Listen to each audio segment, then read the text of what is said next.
건강한 모습으로 다 뵙게 돼서 반갑습니다. 예.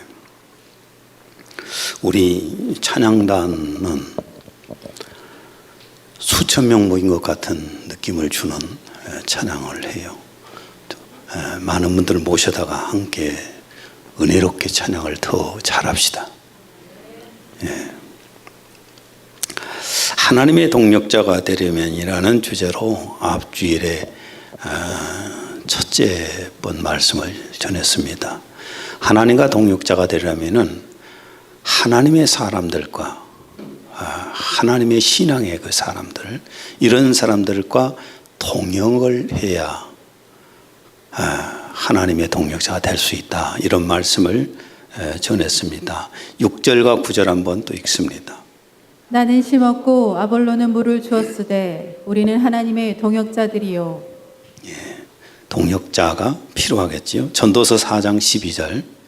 한 사람이면 패악 없거니와 두 사람이면 맞설 수 있나니 세 겹줄은 쉽게 끊어지지 아니하느니라. 한 사람이 모든 걸 다 할 수는 없습니다. 하나씩 맡아서 일을 해가는 거지요. 이렇게 사람과, 그러니까 하나님의 사람과 동역자가 되려면은 앞주에 말씀을 제가 드렸습니다. 1등을 하려고 해서는 안 됩니다. 주연이 되려고 해서는 안 됩니다. 동역자라는 것은 파트너입니다. 예, 파트너예요. 늘 함께 가야 되는데 1등을 하려고 그러고 주연을 하려고 그러면은 다른 사람이 동역자가 아니라 파트너가 아니라 경쟁 상대가 되고 짓밟아야 할 적이 되기 때문에 결코 1등이 되려고 하고 주연이 되려고 하는 사람은 하나님의 동역자로서는 갈 수가 없습니다. 하나님께서 자신의 동역자로 쓸 수가 없다는 겁니다. 왜냐하면 이런 1등, 주연, 이런 경쟁 상대로 생각하는 사람들은 주변과 더불어 사는 게 아니라 주변을 파괴합니다.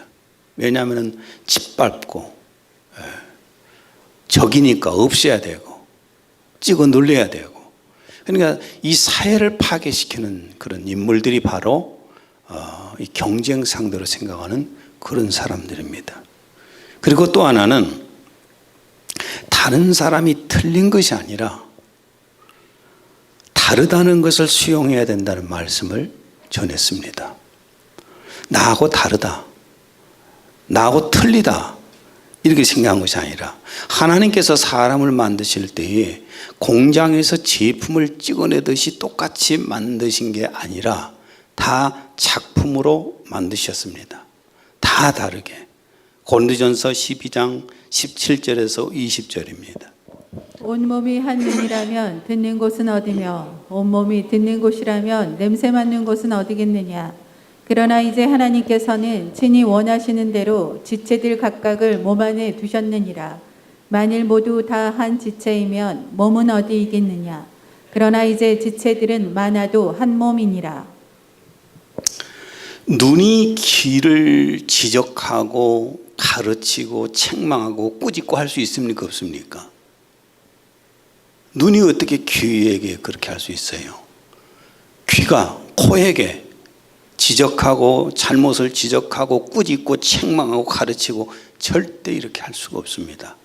왜냐? 다 다르니까. 역할이 다르잖아요. 너는 너고 나는 나지요. 제가 이 앞주에도 말씀을 드렸지만은 하나님의 동역자가 되려면 사랑과 동역자가 해야 되는데, 사랑과 동역자가 되려면은 다르다는 것을 인정해서 너는 너고 나는 나예요. 나는 내 역할을 하는 것이고 너는 너의 역할을 하는 것입니다. 그게 바로 동역자가 될 수 있다는 거예요. 틀리다고 자꾸 지적을 해서 그 사람하고 나하고 똑같이 만들어 버리면은 전부가 다 복제인간이 돼가지고 다 앉아있으면 그게 어떻게 사냐고 말해요. 그런데 나하고 다른 사람들을, 다른 관점을 수용하고 다른 재능도 수용하고 다른 은사도 수용하고 다른 성격도 수용하고 이런 걸 수용하게 되면 그것이 바로 내 것이 되는 거 아니에요. 동역자가 이게 바로 동역자라는 겁니다. 그리고 두 번째로 오늘은 하나님의 동력자가 되면 어떻게 해야 될 것인가? 두 번째 말씀인데, 자, 여러분은 어떤 사업을 할 때 사업의 동력자, 사업의 파트너를 어떤 사람을 선택하고 싶습니까? 어떤 사람이 여러분의 파트너가 되기를 원해요? 사업의 동력자가 되기를 원해요? 나하고 수준이 같아야 되고, 나하고 사고가 비슷해야 되고, 나와 비전이 비슷해야 되고, 나하고 열정이 같아야 동역을 하는 겁니다.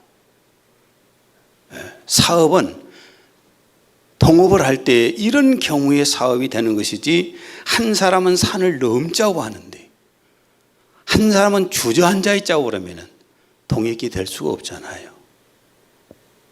이 원리가 하나님께도 적용이 되는 겁니다. 하나님의 생각과 비전이 같아야, 그러니까 하나님하고 하나님의 생각과 하나님의 비전이 같아야 동역을 하지, 하나님과 전혀 다른 방향에서 생각을 하고 전혀 다른 방향의 뜻을 세우고 살아가는데 어떻게 하나님의 동력자가 되겠습니까? 로마서 8장 7절에서 8절입니다. 육신의 생각은 하나님과 원수가 되나니 이는 하나님의 법에 굴복하지 아니할 뿐 아니라 할 수도 없음이라. 육신에 있는 자들은 하나님을 기쁘시게 할 수 없느니라. 육신적인 생각을 하는 사람, 이게 육적인 사람, 자연적인 사람, 이런 말입니다.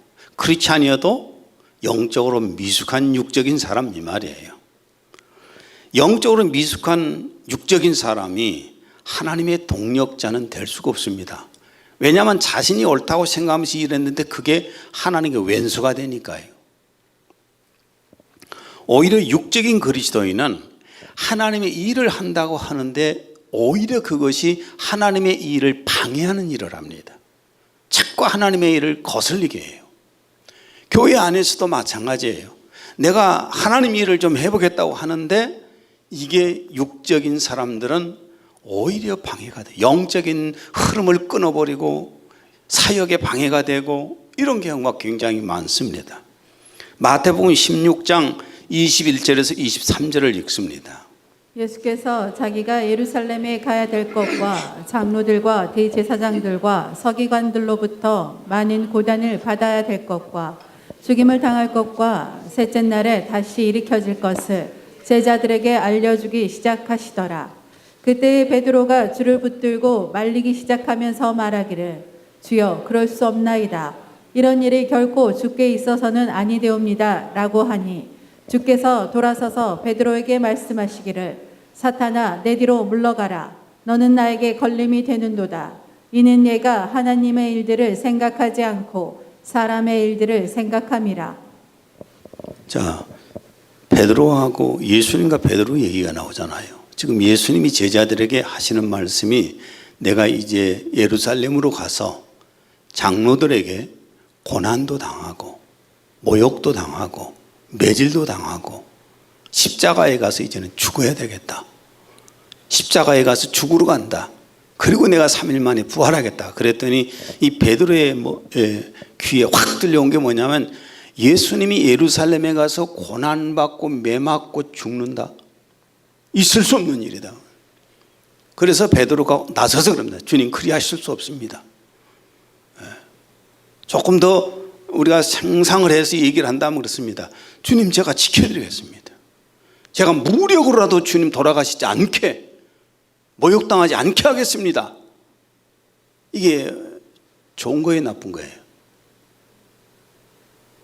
좋은 거예요, 나쁜 거예요? 내가 어떤 안 좋은 데로 가는데, 아니 가서 고난받고 모욕당하는 데를 간다는데 그것을 옆에서 제가 지켜드리겠습니다 한 사람이 우리가 볼 때 좋잖아요. 이런 사람이 옆에 있으면 얼마나 든든하고 좋습니까? 그런데 여기 예수님께서 하시는 말씀이에요. 사탄아 내 뒤로 물러나라. 아니 주님 자신을 위해서 지금 돕겠다는데, 주님이 죽으러 가는 것을 가로막으면서 막아드리겠다는데, 그때 주님이 하시는 말씀이 사탄아 내 뒤로 물러가라. 너는 나에게 걸림이 되는 장애물이 되는도다. 내가 가는 길에, 내가 아버지의 뜻을 행하러 가는 길에 너는 장애물이야, 걸림돌이야. 그러니까 너는 사탄이야. 이는 네가 하나님의 일을 생각하지 않고 사람의 일들을 생각하고 인간 편에서 생각한 것이다. 자, 보세요. 그러니까 육적인 사람은 인간 편에서 생각합니다. 그러나 영적인 사람은 하나님의 편에서 생각하게 됩니다. 이 차이가 굉장한 거죠. 그렇기 때문에 육적인 사람은 하나님의 일을 할 수가 없어요. 하나님의 사역을 절대로 육적인 사람은 동역을 할 수가 없는 겁니다. 이해가 되시죠? 그럼 어떤 사람이 하나님의 생각과 뜻을 알 수 있을까? 어떤 사람이 하나님의 뜻과 생각을 알 수 있을까? 고린도전서 2장 10절에서 11절을 읽습니다. 오직 하나님이 성령으로 이것을 우리에게 보이셨으니 성령은 모든 것 곧 하나님의 깊은 것까지도 통달하시느니라. 사람의 일을 사람의 속에 있는 영 외에 누가 알리요? 이와 같이 하나님의 일도 하나님의 영 외에는 아무도 알지 못하느니라. 누가 주의 마음을 알아서 주를 가르치겠느냐? 그러나 우리가 그리스도의 마음을 가졌느니라. 하나님의 생각과 하나님의 뜻을 누가 하신가요? 성령님이 하시는 거예요. 성령님께서 하나님의 생각이 무엇이고 하나님의 뜻이 무엇인가를 성령님이 하신다는 거예요. 그러니까 성령님과 소통하지 않으면은 하나님의 생각이 무엇인지 하나님의 뜻이 무엇인지를 알지 못하게 되는 거예요. 인간이 어떻게 압니까? 원숭이가 아무리 사람 짓거리를 한다 할지라도 원숭이가 우리 마음을 압니까? 원숭이가 제 생각을 알고 제 뜻을 알고 동역자가 되겠어요? 알 수가 없는 거지요. 우리가 하나님을 어떻게 창조주 하나님의 생각을 어떻게 합니까? 창조주 하나님의 그 뜻을 우리가 어떻게 알겠습니까? 그러나 그 창조주 하나님의 영이신 성령님께서만이 그 하나님의 생각과 뜻을 아신다는 겁니다. 그래서 성령님과 내가 소통을 해야 하나님의 뜻을 알 수 있고 하나님의 생각이 뭔지를 알 수 있어요. 보혜사 성령님이 그런데 어디 와 있는가? 고린도전서 3장 16절. 너희는 너희가 하나님의 성전인 것과 하나님의 성령이 너희 안에 계시는 것을 알지 못하느냐? 분명히 성경은 우리 안에, 예수님을 믿는 성도들 안에 성령이 와 계신다고 얘기를 합니다. 그렇게 말씀하십니다. 로마서 8장 26절. 이와 같이 성령께서도 우리의 연약함을 도우시나니 이는 우리가 마땅히 기도해야 할 것을 알지 못하나 성령께서 친히 말할 수 없는 신음으로 우리를 위하여 중보하시기 때문이라.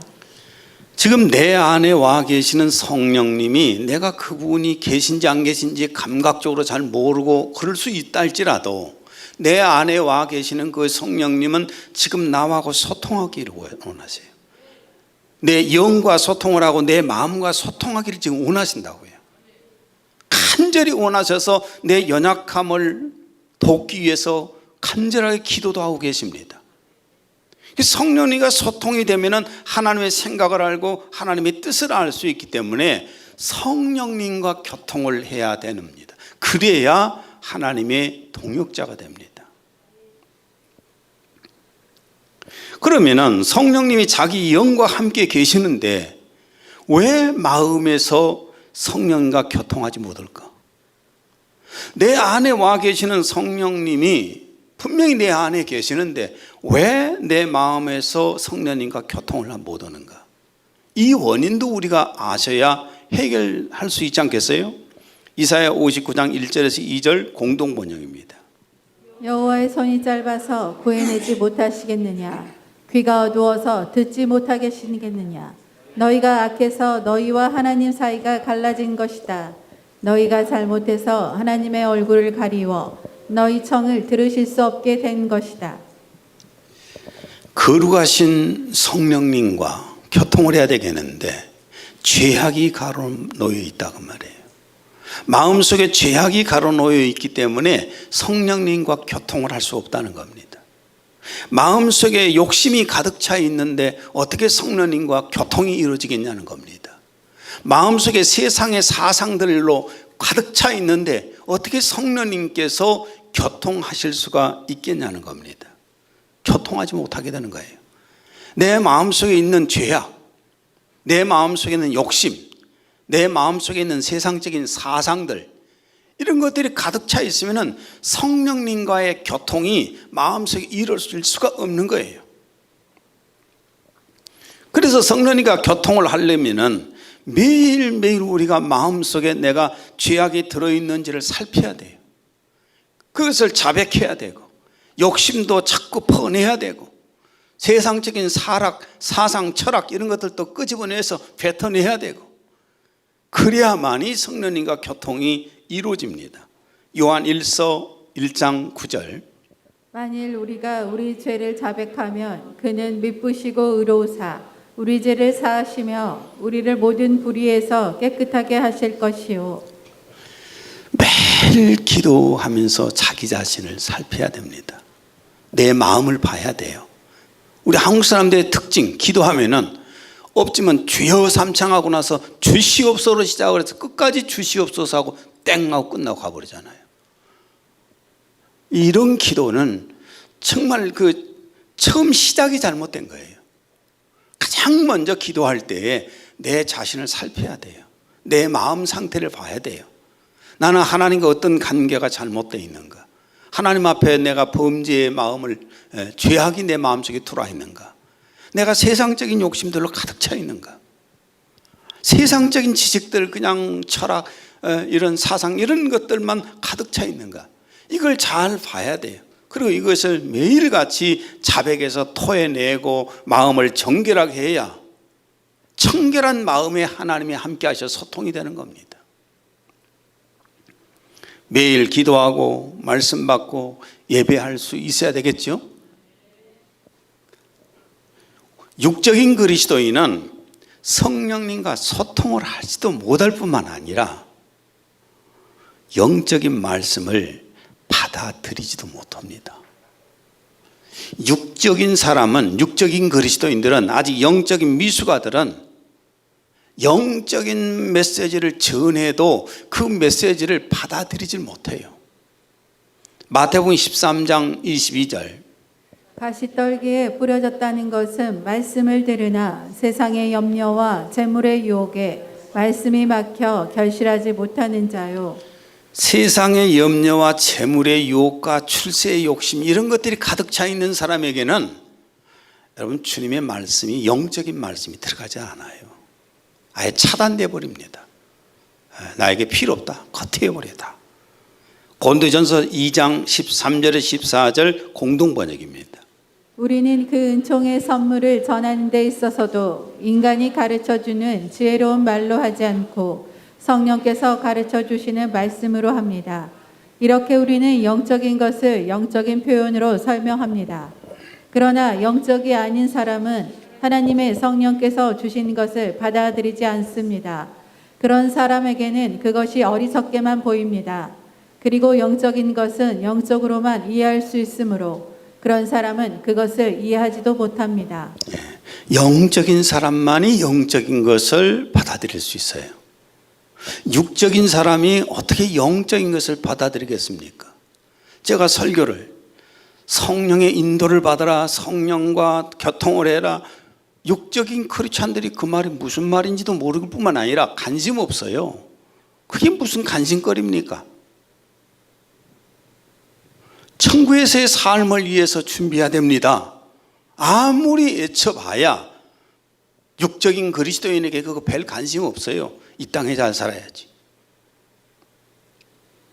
예수 그리스도의 재림을 기다리라고 그러면은 영적인 사람은 그 재림을 사모하고 기다리잖아요. 그러나 육적인 크리스찬들은 본 초대교회에 있었던 사건 지금까지 계속 우려먹고 있냐고. 그러지 않겠어요? 자신의 몸의 부활을 준비하라고 아무리 애쳐도 뭔 부활이 있냐고, 죽으면 그만이지. 육적인 사람에게는 아무리 이런 메시지를 전해봐야 마이동풍이에요. 아무리 그런 걸 전해봐야 받아들이지 않거든요. 육적인 사람은 이런 영적인 메시지를 어떻게 받아들인가? 금방 그랬잖아요. 어리석게 들린다고. 돈 버는 얘기를 해야 귀가 확 열리지요. 성공하는 얘기, 출세하는 얘기, 건강에 대한 얘기, 행복하게 사는 비결, 이런 걸 얘기하면 귀가 확 열리지, 영적인 메시지를 전하면 귀가 닫혀요. 사람은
교회 안에서 다투고 분열을 하고 그럽니다. 네 판, 내 판, 네가 맞니, 내가 틀리니, 네가 틀리니, 내가 맞니, 이거 전부가 다 영적인 미수가들이에요.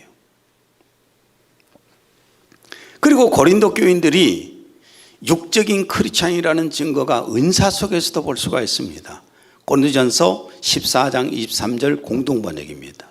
만일 온 교회가 모여서 저마다 이상한 언어로 말하고 있을 때 보통 교인이나 믿지 않는 사람들이 이 자리에 들어온다면 그들은 여러분을 보고 미쳤다고 하지 않겠습니까? 지금 우리 교회 전체가 기도합시다라고 했더니만은 막 전부가 다 방언을 해버려요. 그러면 갑자기 방언을 안 받는 사람이 들어오면은 어떻게 느낄까요? 소외감도 느끼고 이질감도 느끼고 굉장히 거부감도 느끼고, 그런데 그 중에서 예수님을 전혀 믿지 않는 사람이 쓱 교회 다니려고 와서 보니까 전부 미쳤어요. 막 이상한 소리만 막 해야 되는 거예요. 지금 그 얘기입니다. 고린도전서 14장 32절에서 33절 40절입니다. 예언하는 자들의 영은 예언하는 자들에게 제재를 받나니 하나님은 무질서의 하나님이 아니시오 오직 화평의 하나님이시니라. 모든 것을 품위 있게 하고 질서 있게 하라. 하나님은 무질서하신 하나님이 아니라 질서의 하나님이시잖아요. 그리고 모든 것을 품위 있게란 말을 다른 성에 보면 점잖게란 말이에요. 품위 있게 하고 질서 있게 해라. 고린도전서 10장 23절에 14절. 모든 것이 가하나 모든 것이 유익한 것은 아니요 모든 것이 가하나 모든 것이 덕을 세우는 것은 아니니 누구든지 자기의 유익을 구하지 말고 오직 남의 유익을 구하라. 우리가 교회 안에서 은사를 사용하는 것도 방언을 하든 예언을 하든 뭘 하든 간에 이것도 어떻게 해야 할 거예요? 질서 있게, 덕이 되게, 내가 아니라 다른 사람에게 유익이 되도록 해야 되는 거예요. 많은 사람이 있을 때는 방언으로 기도를 안 하는 게 좋죠. 그렇잖아요? 어떤 사람들은 대표 기도를 하라고 하는 대표 기도에서 방언 기도를 막 해버린다면 어찌 되겠어요? 그냥 혼자 기도할 때 얼마든지 방언을 할 수 있잖아요. 굳이 사람들 앞에서 가서 방언을 해야 할 이유가 없는 겁니다. 자기 과시하기 위해서 막 하고 이런 것들은 이게 바로 고린도 교회의 모습이었어요. 이것이 바로 고린도 교회의 영적인 미수가들이라는 것을 보여주는 겁니다. 그러면 어떤 사람이 영적인 그리스도이니까? 한마디로 성령의 소리를 듣는 사람, 성령과 교통하는 사람, 성령의 뜻을 분별하는 사람, 성령의 인도를 받는 사람, 감동받는 사람, 이런 사람이 영적인 크리스찬입니다. 성령의 소리가 그러면 어떻게 들리는가? 성령의 소리가 과연 어떻게 들려오는가? 하나는 기록된 말씀이 성령의 감동을 받은 사람들이 기록한 겁니다. 그랬죠? 디모데후서 3장 16절. 모든 성경은 하나님의 감동으로 된 것으로. 이 성경은 하나님의 성령님께서 감동을 시켜서 감동을 받은 사람이 기록하게 만들었어요. 그렇다면은 그 하나님의 성령의 감동으로 기록된 말씀을 내가 온전히 깨달으려면, 이해가 되려면, 감동이 오려면 누가 감동을 시켜야 돼요? 성령이 감동시켜야 됩니다. 성령이 감동시켜야 가능해요. 히브리서 4장 12절. 하나님의 말씀은 살아있고 활력이 있어 양날이 있는 어떤 칼보다도 예리하여 혼과 영 그리고 관절과 골수를 찔러 가르고 마음의 생각들과 의도들을 판별하느니라. 성령이 감동을 시킬 때 그 말씀이 내 안에서 강하게 역사해서 나를 변화시킨다는 말씀이에요. 누가복음 24장 30절에 32절. 그가 그들과 함께 식사하러 앉으셨을 때에 빵을 가지고 축복하신 후에 떼어 그들에게 주시니 그때 그들의 눈이 열려서 주를 알아보자 주께서는 그들의 시야에서 사라지시더라. 그들이 서로 말하기를 그분이 길에서 우리에게 말씀하시며 성경을 열어 보여주실 때 우리 마음이 뜨겁지 아니하더냐. 성경을 읽을 때에 성경을 열어 보여주실 때 우리 마음이 뜨겁지 아니하더냐. 성경을 읽을 때 성령의 감동이 오게 되면은 정말 안에서 막 은혜가 넘치잖아요. 눈물이 막 펑펑 쏟아지잖아요. 성경을 읽다가 갑자기 그 말씀이 막 꽂혀요. 막 꽂히면 막 견딜 수 없는 감동이 일어나요. 성령님께서 내게 지금 말씀하시는 거예요. 그러면 바로 내가 움직여야 돼요. 왜? 성령의 소리를 지금 듣고 있거든요. 계시록 2장과 3장에 보면은 요한계시록에 7교회가 나오잖아요. 그 7교회마다 이 계시록을 받아서 보내라 하시면서 끝에 꼭 이런 말씀을 하십니다. 계시록 2장 7절. 귀 있는 자는 성령이 교회들에게 하시는 말씀을 들을지어다. 귀 있는 자는 성령이 교회들에게 하시는 말씀을 들을지어다. 계시록의 말씀은 성령님께서 교회들에게 보내시는 말씀이에요. 성령의 감동을 내가 받는 순간에 성경 속에 있는 그 내용이 내게 강하게 하나님의 말씀으로 들려오는 겁니다. 그러니까 성령의 소리는 기록된 말씀이에요. 여러분 아무리 지식적으로 연구해서 많이 성경 알아봐야 거기서 하나님 뜻을 몰라요. 성령이 내 안에서 감동을 주실 때에 굉장하게 마음속에서 막 옵니다. 하나님의 말씀, 기록된 말씀이 내게 하나님의 음성으로 들릴 수 있도록 기도하셔야 돼요. 그게 성령의 감동을 받아야 돼요. 그리고 감동이 왔을 때에는 그걸 실천으로 옮기셔야 돼요. 또 하나 성령님께서 계시해 주시는 게 뭐냐, 내 안에 소리를 들려주신 게 뭐냐면 직접적인 거예요. 내 개인적으로 직접적으로 주시는 거예요. 성경에 기록된 것은 모든 공동적으로 주시는 거고 개인적으로 내게 주시는 내용들이 있어요. 사도행전 10장 19절. 베드로가 그 환상에 대하여 생각할 때에 성령께서 그에게 말씀하시되, 성령님께서 베드로에게 하나님의 뜻을 전달해 주시기 위해서 환상을 보여주시고 말씀해 주시잖아요. 사도행전 16장 6절에서 9절. 성령이 아시아에서 말씀을 전하지 못하게 하시거늘 비두니아로 가고자 했으되 예수의 영이 허락하지 아니하시는지라. 밤에 환상이 바울에게 보이니 마게도냐 사람 하나가 서서 그에게 청하여 이르되 마게도냐로 건너와서 우리를 도우라 하거늘. 때로는 영음으로 개인적으로는 영음으로 들려줄 수 있어요. 저도 성령의 음성을 많이 들었습니다. 성령의 음성을 들을 수도 있어요. 때로는 환상을 보여주셔서 알려주실 수도 있어요. 이건 개인적인 겁니다. 때로는 꿈을 통해서 보여줄 수도 있잖아요. 꿈을 통해서. 어쩔 때는 감동을 주시잖아요. 마음 막 견딜 수 없게. 내가 청소년 사역을 하고 무슨 김치 나눔하고 이런 것들은 내가 심성이 좋아서 그런 게 아니에요. 꽂히니까 막 마음에 감동이 와갖고 안 하면 못 견디니까 그 일을 나서선 거예요. 여러분 그 일을 하기 위해서 얼마나 앵벌이를 많이 하고 다녔는데요. 내가 돈벌이 하려고 하는 것도 아닌데 구걸하고 다니고 도와달라고. 여러분 쉬운 일인 줄 아세요? 어떤 사람은 나는 도움을 못 구해.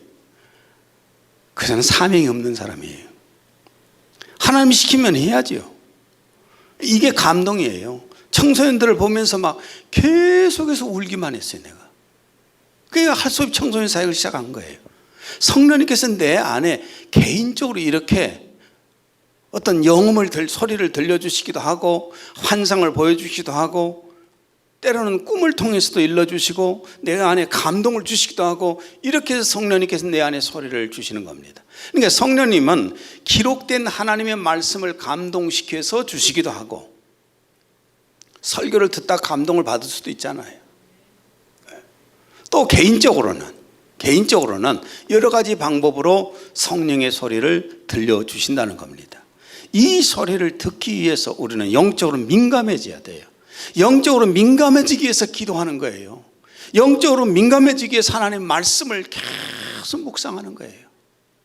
영적으로 민감해지기 위해서 예배를 드리는 거예요. 여러분 예배 목사를 할지라도 몇 번 딱 빠져보세요. 영적으로 그냥 흔들흔들흔들하니 갑니다. 내가 전에 필리핀 가서 잠깐 있을 때 갔더니 식당하고 있는 목사를 만났어요. 그것도 강주에서, 아니 강주라 했다, 한국에서 꽤 유명하게 부흥사로 했던 사람인데 식당을 하더라고요. 그래서 만났습니다. 나중에 보니까 한번 검도 몇 단위가 되기도 하고, 어디 가서 예배를 드리냐고 내가 물어봤어요. 못 나가고 있습니다. 그럼 가족들이 다 교회를 못 나가잖아요. 그것도 몇 년 동안. 이미 그건 크리스찬이 아니잖아요. 목사를 할지라도 예배를 안 드리면 이렇게 영적으로 가는 거예요. 여러분 말씀을 마무리를 지으면 그렇습니다. 인생의 성공을 어떻게 정의할 것인가, 이걸 한번 우리가 정리해 볼 필요가 있어요. 어떤 사람이 인생을 성공했을까, 이걸 정의할 필요가 있다고요. 한마디로 하나님과 동행한 사람이에요. 하나님과 동역한 사람을 동행이라고 할 수 있잖아요. 하나님과 동역한 사람이 인생을 성공한 사람이에요. 창세기 5장 24절. 에녹이 하나님과 동행하더니 하나님이 그를 데려가심으로.